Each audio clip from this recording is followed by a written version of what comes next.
Добрый день, ребята. Перед вами суммативное оценивание за раздел номер 7. Сила искусства. 8 класс. Русский язык и литература. Итак, первое задание. Прослушайте текст, выполните задание. Текст. Волшебная сила искусства. Искусство действует на нас непосредственно своими образами, увлекает, заставляет переживать происходящее. Мы забываем, что находимся в театре, картинной галереи, читаем книгу. Но самые любознательные и проницательные не довольствуются этим. Их интересует еще, как сделано художественное произведение. И этот интерес отнюдь не праздный. Он помогает глубже понять искусство, ведет нас в творческую лабораторию художника, писателя. Умение видеть, как сделан художественный текст, не мешает воспринимать его эстетически. Напротив, он помогает сделать такое восприятие более совершенным и тонким. Необходимо выработать в себе умение анализировать литературный текст, создать свою собственную творческую лабораторию изучения поэтического языка. Конечно, лаборатории писателей и читателей это не одно и то же. Многое в истории создания литературного произведения остается так и не указанным читателям, неясным и даже загадочным. Но гораздо важнее другое. Вдумчивый читатель следуя за писателем, проделывая сходный путь, переживает сходные образы, продумывает сходные мысли, учится у писателя мастерству художественного слова. Задание номер 2. Определите истинность или ложность утверждения. Первое утверждение. Интерес к искусству помогает глубже понять произведение. Это истина. Читатель должен только изучать произведение, а не анализировать. Ложное утверждение, и читатель испытывает такие же чувства, что и писатель. Истинное утверждение. Задание номер 3. Дайте развернутые ответы на вопросы. Первый вопрос. Чтобы стать вдумчивым читателем, нужно выработать ряд качеств, таких как внимательность, критическое мышление, мотивация, способность концентрации, умение читать между строк, умение устанавливать связи. Тут подробно самостоятельно дочитайте. И второй вопрос. Чему учится читатель, следуя за писателем?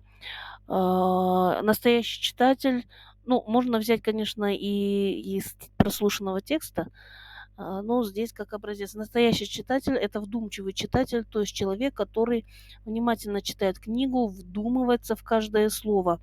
Максим Горький писал, что нужно воспитывать в себе культуру чтения. По его мнению, читать нужно медленно, не торопясь. Что толку в чтении, если потом вы не помните ни одного слова из прочитанного? Если вы не можете толком рассказать, какие мысли автора отражены в его произведении, а чтобы узнать эти мысли, нужно обращать внимание на детали. Даже самые незначительные, они могут много рассказать. Например, Чехова в рассказе «Человек в футляре», рисуя главного героя, пишет, что у него нож был в чехле, и зонт тоже был в чехле, и очки, другие предметы, все были помещено в футляр. Да и сам герой, казался, находится в каком-то футляре. Пальто с поднятым воротом, калоши, незначительные детали, описание привычек и внешности героя. Или у Толстого в рассказе «После бала» дается портрет полковника. Внимание, читатель заострено на белых бакенбардах и руке в замшевой белой перчатке. Сначала полковник этой рукой ведет в танце свою дочь Вареньку, а потом бьет ею провинившего солдата. Незначительная деталь на первый взгляд, а на самом деле эта рука имеет очень важное значение для понимания основной мысли рассказа. И таких примеров можно перевести много. И если читатель не настоящий, он не обратит на это внимание, и самое важное в произведении пройдет мимо него. Вдумчивый и внимательный читатель не пропустит никакой мелочи, потому что в произведении нет незначительного. В нем все важно, все емко. Поэтому настоящий читатель – это тот, кто задумывается над тем, что прочитал. Те, кто не стремится прочитать быстрее и стремится понять прочитанное.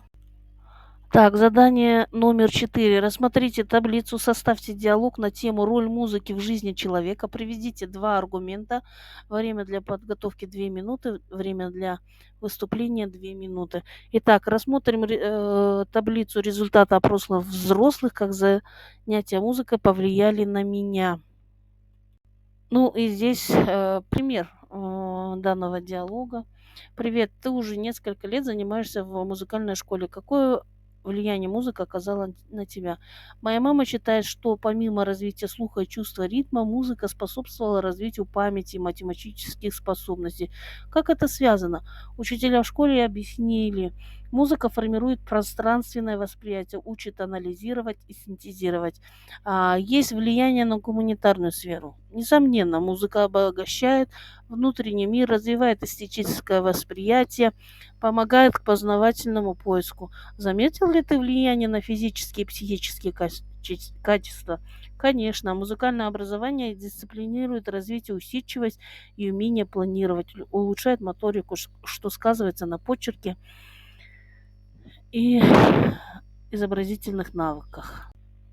На этом спасибо за внимание. Не забывайте подписаться на мой канал, поставить лайк и написать комментарий. До скорого.